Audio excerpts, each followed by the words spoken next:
and they have a magnificent midbrain, and they have a competitive cortex. Because from birth to 6 years of age, human mobility is an incredibly complex function that carries on its coattails many other functions, such as vision, such as language, health, manual competence. All of these things are developed along with mobility. So that's what we're interested in doing in terms of your children.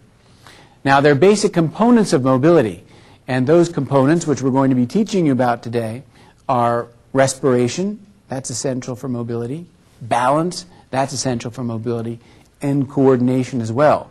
And by giving your children a very strong foundation in balance, coordination, and respiration, which are all run in the brain, we will then create the foundation for them to do anything that they want to do in terms of mobility. And that's our objective, that they can make the choice later on in life to do what they want to do.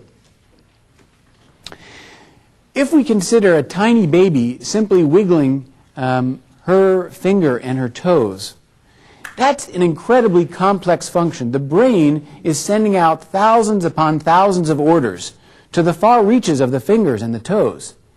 But that's not even half the complexity of it, because in that exact same split second, the brain is receiving thousands upon thousands of pieces of incoming sensory information, and it's perfectly coordinating those outgoing motor commands with that incoming sensory information.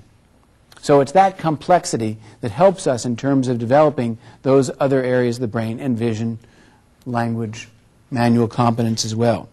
And as we go on this afternoon, you may begin to get a little concerned, and you may say, oh boy, he never did much of that. Gee, I don't think he did very much of that one either. What's going to happen here? He didn't do these things.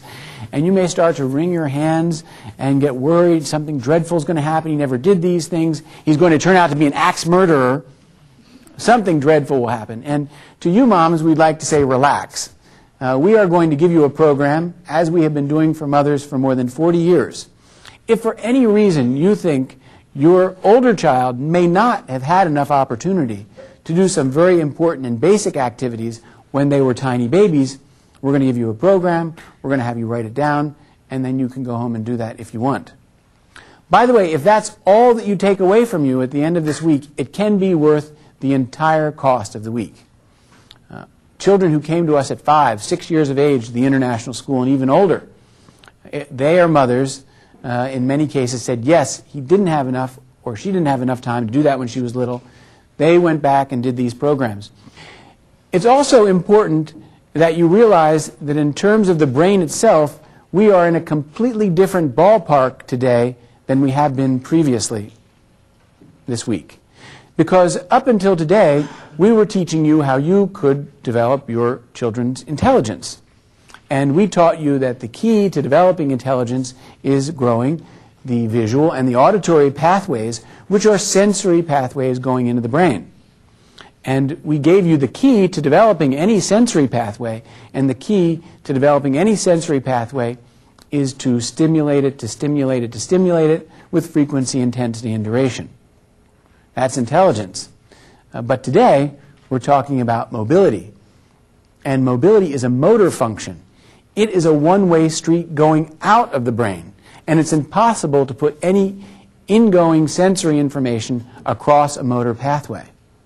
So then, what is the key to developing any motor pathway, particularly mobility? The key is to provide opportunity, provide opportunity, provide opportunity. Mobility, language, and manual competence, these are the motor pathways. This is information coming out of the brain, and the key to developing any of those pathways is to provide opportunity, provide opportunity.